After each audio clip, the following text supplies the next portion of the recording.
नमस्कार मित्रों, आज हम जानेंगे अपने पृथ्वी के एटमॉस्फेयर के बारे में, जो अलग अलग उसके लेयर्स है और उनकी क्या फंक्शनैलिटी है। तो अगर आपने अब तक मेरे चैनल को सब्सक्राइब नहीं किया तो प्लीज़ इसे सब्सक्राइब कर लें और मेरे वीडियो को लाइक कर लें। तो चलिए बढ़ते हैं आगे। तो जैसा कि हम सब जानते हैं, हमारे अर्थ में लगभग 5 एटमॉस्फेरिक लेयर हैं। कुछ साइंटिस्ट इसे 6 एटमॉस्फेरिक लेयर भी मानते हैं, क्योंकि कुछ लेयर ऐसी है जो कि एक दूसरे के अंदर ही जो है एक तरह से वो कॉमन है और वो अलग डिस्टिंक्ट नहीं है। फिर भी ये 5 लेयर तो है ही हैं। तो जो सबसे पहला लेयर है उसे हम बोलते हैं ट्रोपोस्फियर। ये वो लेयर है जो कि पृथ्वी के सबसे नज़दीक है और इसकी ऊंचाई पृथ्वी की सतह से लेकर लगभग 12 किलोमीटर तक मानी गई है। यही वो लेयर है जो कि सबसे ज़्यादा डेंस है और यहाँ पे जो है सबसे ज़्यादा डस्ट पार्टिकल और एटमॉस्फेरिक एक्टिविटी यानी साइक्लोन, जो तूफ़ान है, जो बादलों का फॉर्मेशन है, वो सारा कुछ इम्प्योरिटी है, जो कुछ भी है वो 90% इसी लेयर में होती है। और हम अपने पृथ्वी पर जो भी हरे भरे जो फल फूल, जो वनस्पति, जो पेड़ उपजते हैं या जो भी कुछ देखते हैं, उसका कारण ट्रोपोस्फियर ही, क्योंकि बारिश इसी लेयर के कारण होती है। जो एटमॉस्फेरिक चेंजेस होते हैं जिस कारण क्लाउड फॉर्म हो गए, फिर ठंडा हो के मानसून में बारिश आती है और हमारे चारों तरफ हरे भरे बगीचे और खाने पीने की खेती की सब चीज़ें उगती हैं, वो भी एक तरह से ट्रोपोस्फियर की ही देन है। और यहाँ तक कि हमारे विमान जो कि उड़ते हैं वो भी इस ट्रोपोस्फियर के आउटर बॉर्डर तक जाते हैं। यानी कि जब विमानों की हाइट है मैक्सिमम, वो तो आपने सुना होगा 35-36 हज़ार फीट। अगर आप उसे मीटर में कन्वर्ट करेंगे तो लगभग 10-12 हज़ार मीटर यानी 10-12 किलोमीटर तक ही मैक्सिमम आती है। उसके बाद जो अगला लेयर है उसे कहते हैं स्ट्रेटोस्फियर। स्ट्रेटोस्फियर लगभग 12 किलोमीटर से स्टार्ट होकर ऊपर 50 किलोमीटर तक मानी जाती है। स्ट्रेटोस्फियर वो लेयर है जिसकी इम्पोर्टेंस है कि वो ओजोन लेयर का भंडार है। यानी जो ओजोन गैस है वो लगभग सारी की सारी इसी स्ट्रेटोस्फियर के लेयर में पाई जाती है। और उसका इम्पोर्टेंस हमारे लिए ये है कि ओजोन लेयर सूरज से आती हुई जो हार्मफुल अल्ट्रावायलेट रेज है उसे एब्जॉर्ब करती है, जिस कारण जो है ज़मीन पे हमें जो भी जीव जंतु उनमें स्किन कैंसर से हम बचे रहते हैं। नहीं तो अगर अल्ट्रावायलेट रे जितनी आती है सौर मंडल से, अगर पूरी तरह से पृथ्वी पर पहुंचने लगे, ओजोन लेयर स्ट्रेटोस्फियर वाली उसे ना रोक पाए, तो फिर स्किन कैंसर से लगभग जो है पूरी की पूरी जनसंख्या और जीवन समाप्त हो जाएगा पृथ्वी पर।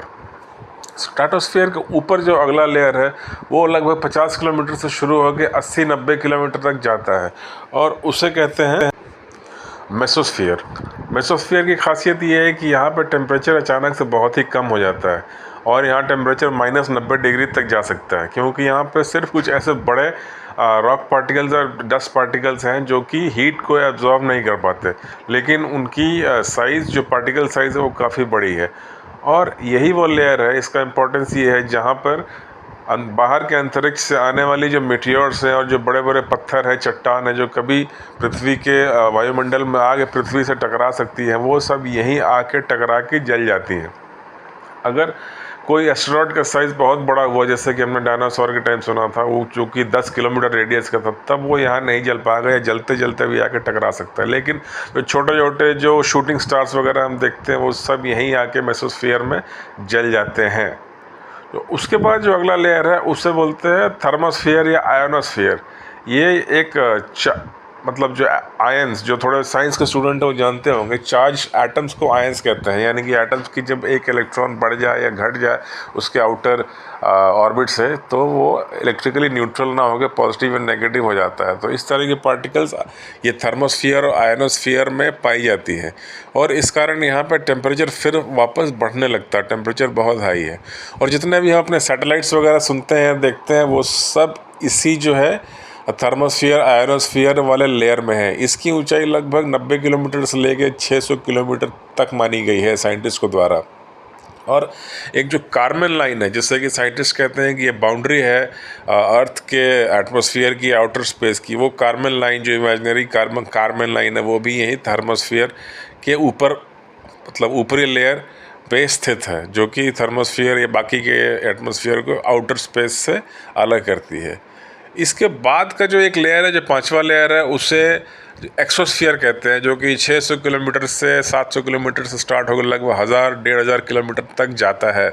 इस पे ठीक ठीक जो है साइंटिस्ट की वो डिमार्केशन नहीं है, क्योंकि माना जाता है एक्सोस्फीयर जो है शुरू तो होता है कार्बन लाइन के ऊपर, लेकिन वो अगले 200-300 किलोमीटर के बाद जो है वो आउटर स्पेस में मर्ज कर जाता है जाके, क्योंकि उसके बाद अर्थ की जो ग्रेविटेशनल पुल है वो इतनी स्ट्रांग नहीं होती कि वो डस्ट पार्टिकल्स या जो भी गैसियस पार्टिकल है उससे वो होल्ड करके रख सके। इसलिए वहाँ से जो है जो भी डस्ट पार्टिकल वहाँ है वो आउटर स्पेस में धीरे धीरे एस्केप कर जाती है। तो इससे एक तरह से एक्सोस्फीयर को आउटर स्पेस ही माना गया है।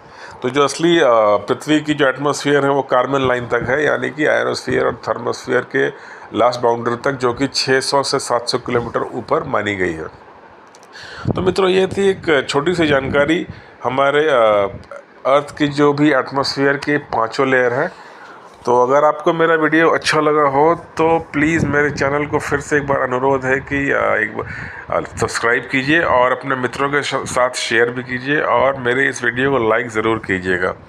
और इस तरह की एजुकेशनल वीडियो अगर आपको, जो स्टूडेंट्स हैं ख़ास करके, अगर उन्हें किसी भी टॉपिक पे हेल्प चाहिए तो कमेंट बॉक्स में लिख के ज़रूर बताइए कि अगला कौन सा वीडियो मैं बनाऊं, ताकि मैं छोटे से 5-10 मिनट के वीडियो में मैक्सिमम एक समराइज्ड सारांश के रूप में इंफॉर्मेशन आपको दे सकूं, ताकि इससे आपकी नॉलेज भी बढ़ेगी। और अगर कोई एग्ज़ाम वगैरह में कोई तैयारी कर रहे हैं या साइंटिफिक पार्ट में कुछ हेल्प चाहिए तो उन्हें वो हेल्प भी मिल सकती है।